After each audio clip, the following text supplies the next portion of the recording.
ನಮಸ್ಕಾರ ಎಲ್ಲರಿಗೂ. ನಾನು ನಿಮ್ಮ ಪ್ರೀತಿಯ ರಾಯಚೂರು ಹುಡುಗಿ. ತಮಗೆಲ್ಲರಿಗೂ ಅಮ್ಮನ ಅಡುಗೆ ಮನೆ ಕಾರ್ಯಕ್ರಮಕ್ಕೆ ಹೃದಯಪೂರ್ವಕ ಸ್ವಾಗತ. ಇವತ್ತಿನ ಸ್ಪೆಷಲ್ ರೆಸಿಪಿ ಏನಪ್ಪ ಅಂದರೆ ತುಂಬಾ ಸಾಫ್ಟಾಗಿ ಹಾಗೆ ಪರ್ಫೆಕ್ಟಾಗಿ ಇಡ್ಲಿನ ಹೇಗೆ ಮಾಡೋದು ಅಂತ ನೋಡ್ಕೊಂಡು ಬರೋಣ. ಮೊದಲಿಗೆ ಇಡ್ಲಿನ ಮಾಡಲಿಕ್ಕೆ ನಾನಿಲ್ಲಿ ಇಡ್ಲಿ ರವಾನ ತೊಗೊತಾ ಇದ್ದೀನಿ. 1 kg ಇಡ್ಲಿ ರವಾನ ಹಾಕಿ ಅದನ್ನು 2 ರಿಂದ 3 ಬಾರಿ ಸ್ವಚ್ಛವಾಗಿ ತೊಳ್ಕೊಬೇಕು. ಅದೇ ರೀತಿಯಾಗಿ ಅದಕ್ಕೆ 250 ಗ್ರಾಮಷ್ಟು ಉದ್ದಿನಬೇಳೆನ ಬೆಳಗ್ಗೆ ನೆನೆ ಇಟ್ಟು ಸಾಯಂಕಾಲ ಈ ರೀತಿ ರುಬ್ಬಿ ಅಂದರೆ ನುಣ್ಣಗೆ ರುಬ್ಕೊಂಡು ರವೆ ಜೊತೆ ಮಿಕ್ಸ್ ಮಾಡ್ಕೋಬೇಕು. ರುಬ್ಕೊಂಡಿರುವಂತಹ ಉದ್ದಿನಬೇಳೆ ಮಿಶ್ರಣ ಹಾಗೆ ರವೆ ತುಂಬಾ ಚೆನ್ನಾಗಿ ಮಿಕ್ಸ್ ಆಗಬೇಕು. ಒಂಚೂರು ಗಂಟಿಲ್ಲದೆ ಮಿಕ್ಸ್ ಆಗಬೇಕು. ಅಲ್ಲಿವರೆಗೂ ಅದನ್ನು ಮಿಕ್ಸ್ ಮಾಡ್ಕೋಬೇಕು. ನೀವೇ ನೋಡ್ತಿರ್ಬೋದು ಯಾವ ರೀತಿ ಮಿಕ್ಸ್ ಮಾಡ್ತಾ ಇದ್ದಾರಂತೆ. ಈ ಹಂತದಲ್ಲಿ ಯಾವುದೇ ರೀತಿಯಾಗಿ ನೀರನ್ನ ಹಾಕೋಬಾರ್ದು. ಅದು ತುಂಬ ಚೆನ್ನಾಗಿ ಒಂದಕ್ಕೊಂದು ಬೆರಿಬೇಕು. ಆಗ ಮಾತ್ರ ಇಡ್ಲಿ ತುಂಬ ಸಖತ್ತಾಗಿ ಹಾಗೆ ಪರ್ಫೆಕ್ಟಾಗಿ ಬರೋಕ್ಕೆ ಸಾಧ್ಯ ಆಗೋದು. ಹಾಗೆ ಇದೇ ಹಂತದಲ್ಲಿ ನಾನು 1 ಟೇಬಲ್ ಸ್ಪೂನಷ್ಟು ಬೇಕಿಂಗ್ ಸೋಡಾ ಕೂಡ ಹಾಕಿ ತುಂಬ ಚೆನ್ನಾಗಿ ಮಿಕ್ಸ್ ಮಾಡ್ಕೋಬೇಕು.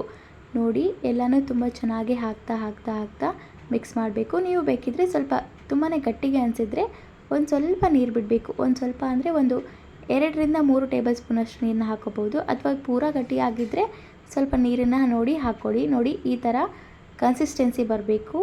ಅಲ್ಲಿವರೆಗೂ ನೀರನ್ನ ಹಾಕ್ತಾ ಕಲಿಸ್ತಾ ಹೋಗಬೇಕು.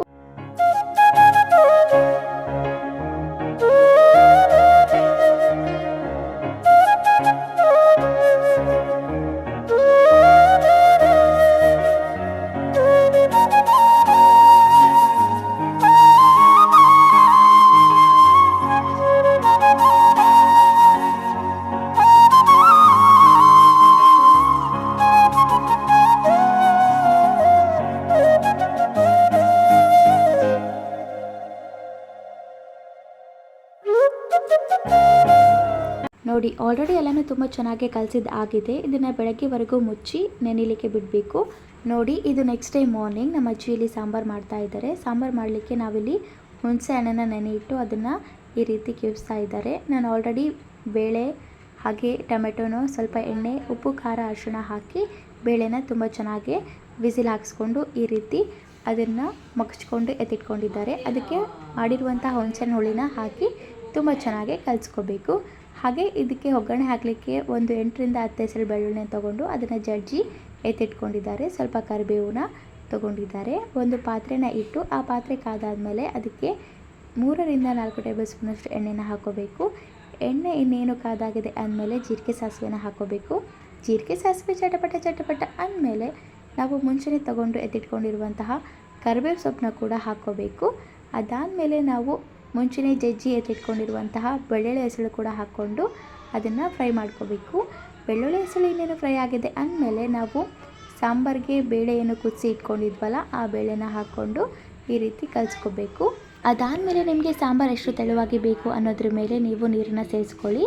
ನಾವು ಇಲ್ಲಿ ನಾರ್ಮಲಾಗಿ ಒಂದು ಅರ್ಧ ಲೋಟದಷ್ಟು ನೀರನ್ನ ಹಾಕ್ಕೊತಾ ಇದ್ದೀವಿ. ಹಾಗೆ ಇದೇ ಹಂತದಲ್ಲಿ ರುಚಿಗೆ ತಕ್ಕಷ್ಟು ಉಪ್ಪನ್ನು ಹಾಕ್ಕೋಬೇಕು. ಹಾಗೆ ಇನ್ನು ಸ್ವಲ್ಪ ಅರಿಶಿನ ಕೂಡ ಹಾಕ್ತಾ ಇದ್ದೀವಿ. ಹಾಗೆ ಒಂದು 2 ರಿಂದ 3 ಟೇಬಲ್ ಸ್ಪೂನಷ್ಟು ಅಚ್ಕಾರದ ಪುಡಿ ಕೂಡ ಹಾಕ್ತಾ ಇದ್ದೀವಿ. ನಿಮಗೆ ನಿಮ್ಮ ಖಾರದ ಅನ್ವಯ ಖಾರವನ್ನು ಸೇರಿಸ್ಕೊಳ್ಳಿ ಅಥವಾ ಹಸಿಮೆಣಸಿನ್ಕಾಯಿ ಕೂಡ ಹಾಕ್ಕೋಬೋದು. ನೀವು ಈ ಸಾಂಬಾರಿಗೆ ಎಲ್ಲ ರೀತಿಯ ತರಕಾರಿ ಕೂಡ ಹಾಕ್ಬೋದು, ಆದರೆ ನಾವು ಹಾಕ್ತಾ ಇಲ್ಲ. ಹಾಗೆ ಇದೇ ಹಂತದಲ್ಲಿ ನಾವು ಉತ್ತರ ಕರ್ನಾಟಕ ಸ್ಪೆಷಲ್ ಮಸಾಲೆ ಖಾರ ಕೂಡ ಹಾಕ್ತಾ ಇದ್ದೀವಿ. ಇದೆಲ್ಲನೂ ಹಾಕಿ ಈ ಸಾಂಬಾರನ್ನ ತುಂಬ ಚೆನ್ನಾಗಿ ಕುದಿಸ್ಕೋಬೇಕು. ಆಗ ತುಂಬಾ ಟೇಸ್ಟಿಯಾಗಿರುವಂಥ ಸಾಂಬಾರು ರೆಡಿ ಆಗುತ್ತೆ. ಸಾಂಬಾರು ಮಾತ್ರ ತುಂಬಾ ಸಖತ್ತಾಗಿ ಬಂದಿತ್ತು. ನೋಡಿ ಆಲ್ರೆಡಿ ಕೊಬ್ಬರಿ ಚಟ್ನಿ ಕೂಡ ರೆಡಿಯಾಗಿದೆ. ಈ ಕೊಬ್ಬರಿ ಚಟ್ನಿನ ಮಾಡಲಿಕ್ಕೆ ನಾವಿಲ್ಲಿ ಹಸಿ ಕೊಬ್ಬರಿನ ತೊಗೊಂಡಿದ್ದೀವಿ. ಹಸಿ ಕೊಬ್ಬರಿನ ತುಂಬ ತೆಳುವಾಗಿ ತುಂಬ ಚಿಕ್ಕದಾಗಿ ಹೆಚ್ಕೊಂಡು ಅದನ್ನು ಒಂದು ಮಿಕ್ಸಿ ಜಾರ್ಗೆ ಹಾಕ್ಕೋಬೇಕು. ಅದಕ್ಕೆ 8 ರಿಂದ 10 ಹಸಿ ಮೆಣಸಿನ್ಕಾಯಿನ ಹಾಕ್ಕೊಂಡು ಸ್ವಲ್ಪ ಉಪ್ಪನ್ನು ಹಾಕ್ಕೊಂಡು ನಿಮಗೆ ಬೇಕಿದ್ದರೆ ಪುಟಾಣಿ ಕಾಳು ಹಾಗೆ ಶೇಂಗಾ ಕಾಳು ಅಂದರೆ ಹುರಿದಿರುವಂಥ ಶೇಂಗಾ ಕಾಳು ಕೂಡ ಹಾಕ್ಕೊಂಡು ನುಣ್ಣಗೆ ರುಬ್ಕೋಬೇಕು. ಅದಾದಮೇಲೆ ಅದಕ್ಕೆ ಸ್ವಲ್ಪ ಎಣ್ಣೆ ಜೀರಿಗೆ ಸಾಸಿವೆನ ಹಾಕಿ ಸ್ವಲ್ಪ ಕರಿಬೇವನ್ನ ಹಾಕಿ ಕರಿಬೇವು ಜೀರಿಗೆ ಸಾಸಿವೆ ಚಟಪಟ ಅಂದಮೇಲೆ ಒಗ್ಗರಣೆ ತಣ್ಣಗೆ ಆದಮೇಲೆ ನೀವು ಚಟ್ನಿನ ಸೇರಿಸ್ಕೋಬೇಕು. ಇಲ್ಲಾಂದರೆ ಚಟ್ನಿ ಇಷ್ಟ ಆಗುತ್ತೆ. ನೋಡಿ ನಾವು ಆಲ್ರೆಡಿ ಚಟ್ನಿಗೆ ಒಗ್ಗರಣೆನ ಹಾಕಿದ್ದೀವಿ. ಹಾಗೆ ಸ್ವಲ್ಪ ನೀರನ್ನ ಸೇರಿಸ್ತಾ ಇದ್ದೀವಿ. ಸ್ವಲ್ಪ ಗಟ್ಟಿ ಚಟ್ನಿ ಕೂಡ ಮಾಡಿದ್ದೀವಿ, ಸ್ವಲ್ಪ ತೆಳುವಾಗಿರುವಂಥ ಚಟ್ನಿ ಕೂಡ ಮಾಡಿದ್ದೀವಿ. ತೆಳು ಬೇಕನ್ನೋರು ತೆಳು ಚಟ್ನಿ ಕೊಡ್ತೀವಿ, ಗಟ್ಟಿ ಬೇಕನ್ನೋರಿಗೆ ಗಟ್ಟಿ ಚಟ್ನಿ ರೆಡಿಯಾಗಿದೆ. ಹಾಗೆ ಮತ್ತೊಂದು ಕಡೆ ಇಡ್ಲಿ ಸಾಚ ಕೂಡ ಇಟ್ಟು ಅದಕ್ಕೆ ನೀರನ್ನು ಕೂಡ ಹಾಕಿ ನೀರನ್ನು ಬೇಯಲಿಕ್ಕೆ ಇಟ್ಟಿದ್ದೀವಿ. ಹಾಗೆ ಇವಾಗ ಇಡ್ಲಿ ಪ್ಲೇಟ್ಗೆ ಸ್ವಲ್ಪ ಈ ರೀತಿ ಕೈಯಿಂದ ಎಣ್ಣೆನ ಸವರ್ಕೊಂಡು ಅದಕ್ಕೆ ನಾವು ಮುಂಚೆನೇ ನೆನೆ ಹಾಕಿ ಇಟ್ಟಿರುವಂಥ ಇಡ್ಲಿ ಹಿಟ್ಟನ್ನು ಹಾಕಿ ಅಂದರೆ 1 ಸ್ಪೂನ್ ಹಿಟ್ಟನ್ನು ಹಾಕಿ ಆ ಇಡ್ಲಿ ಹಿಟ್ಟನ್ನು ನಾವು ಬೇಯಲಿಕ್ಕೆ ಇಡಬೇಕು. ಇದನ್ನು ಒಂದು 5 to 10 ಮಿನಿಟ್ಸ್ ಬೇಯಲಿಕ್ಕೆ ಇಟ್ಟರೆ ಆಗೋಗುತ್ತೆ. ಕೆಲವೊಂದು ಕುಕ್ಕರ್ಗೆ ಅಂದರೆ ಕೆಲವೊಂದು ಇಡ್ಲಿ ಕುಕ್ಕರ್ಗೆ ವಿಷಲ್ ಇರುತ್ತೆ. ಅದು ವಿಷಲ್ ಆದರೆ ಇಡ್ಲಿ ಬೆಂದಿದೆ ಅಂತ ಅರ್ಥ. ಅಥವಾ ನೀವು ಮಧ್ಯ ಮಧ್ಯೆ ಅದನ್ನು ತೆಗೆದು ನೋಡಿ, ಸ್ಪೂನಿಂದ ಒಂದು ಸರಿ ಪ್ರೆಸ್ ಮಾಡಿ ನೋಡಿದರೆ ಗೊತ್ತಾಗ್ಬಿಡುತ್ತೆ. ಅಥವಾ ಅದು ಕಂಪ್ಲೀಟಾಗಿ ಕಲರ್ ಚೇಂಜ್ ಆಗುತ್ತೆ, ನಮಗೆ ಗೊತ್ತಾಗ್ಬಿಡುತ್ತೆ ಅಲ್ಲೇ ಇಡ್ಲಿ ಬೆಂದಿದೆ ಅಂತ. ನೋಡಿ, ಇದಾಗಿತ್ತು ಇವತ್ತಿನ ಸ್ಪೆಷಲ್. ತುಂಬಾ ಪರ್ಫೆಕ್ಟಾಗಿ ಹಾಗೆ ತುಂಬಾ ಸಾಫ್ಟಾಗಿ ಇಡ್ಲಿನ ಹೇಗೆ ಮಾಡೋದು ಅಂತ. ಇದನ್ನು ಒಂದು 5 ನಿಮಿಷ ಬೇಯಿಸಿದರೆ ಸಾಕಾಗುತ್ತೆ.